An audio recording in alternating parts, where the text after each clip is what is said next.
Hello grade 10s and welcome to this lesson on revising polygons.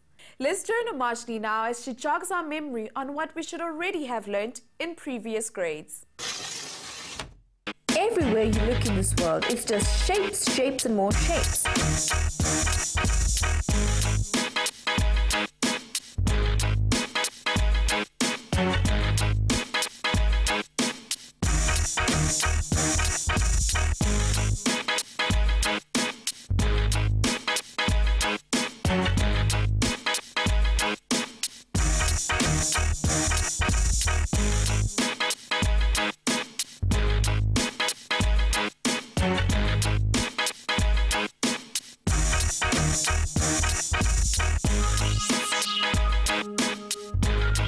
Take a look at these beautiful baskets.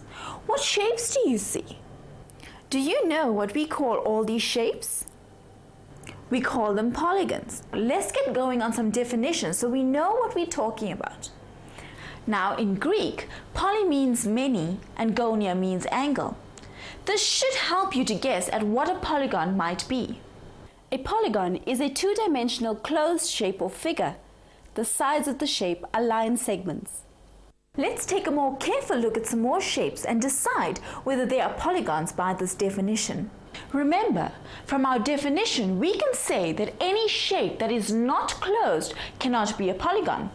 Well, that must mean that this, and this must go. So what else do we know from our definition? Any shape that is not made from line segments can't be a polygon.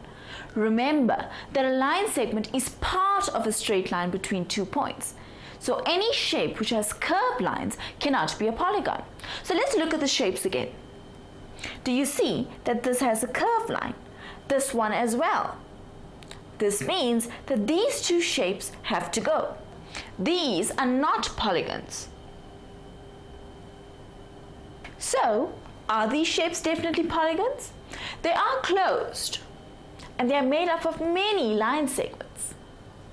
So yes, definitely these are polygons. But have a look at this shape. This one is not a polygon, yet it seems to fit the definition. It is closed and made from line segments. In order to make sure that this definition excludes this type of shape, we must add to the definition. The line segments in a polygon must join end to end and only intersect with two other line segments. Look carefully. Line segment AC intersects with line segment AD here. AC intersects with BC here. And you can see that AC is cut by BD here. This means that this is not a polygon. Okay, we need some more terms before we can discover more about polygons. Each of these line segments is called a side, and where the end points of the sides meet is called a vertex. Now, did you know that the plural of vertex is vertices? So these points are called vertices. Now, where the line segments meet creates an angle at the vertex. A polygon is named by the number of sides or angles that it has. Let me give you a quick test. How many sides in a triangle? 3, of course. Quadrilateral? Did you say 4? Correct. Pentagon? 5. Have a look at these.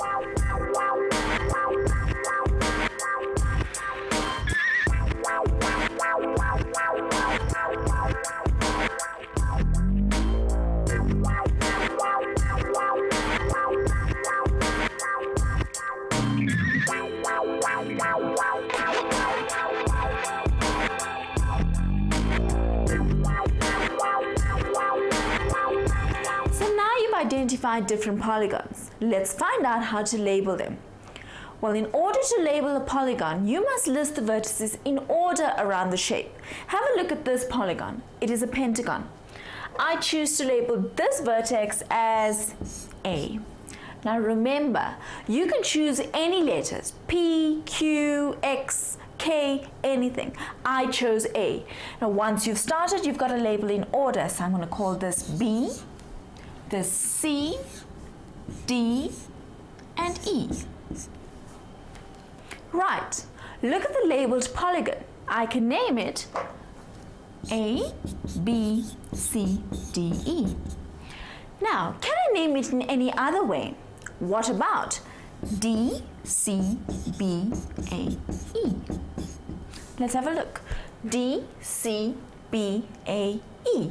Yes, that also works. You are still using a label that names vertices in order. Now in this polygon, we can also call A and B consecutive vertices. So are B and C, as well as D and E. Now can you label the polygon BCAED? BCAED. Let's have a look. We've got BCAED. Now, this does not work, as C and A are not consecutive vertices. We introduced you to polygons. We defined a polygon and its angles, its vertices and its sides. We named some polygons according to how many sides they have. Lastly, we looked carefully at how you name a pentagon. It's important to know about polygons, but in grade 10, we deal with quadrilaterals far more than the other polygons. A quadrilateral is a polygon with 4 sides and 4 angles. Some examples of polygons are a square, a rhombus, a kite, a rectangle, a parallelogram, and a trapezium. Grade 10s, thank you for joining us for this lesson. Be sure to try the tasks found in the Euclidean Geometry task video and to find more resources for this section on our website, www.mindset.co.za. This reminds me of a time I lost my pet parrot. Polly gone, and so am I. Goodbye.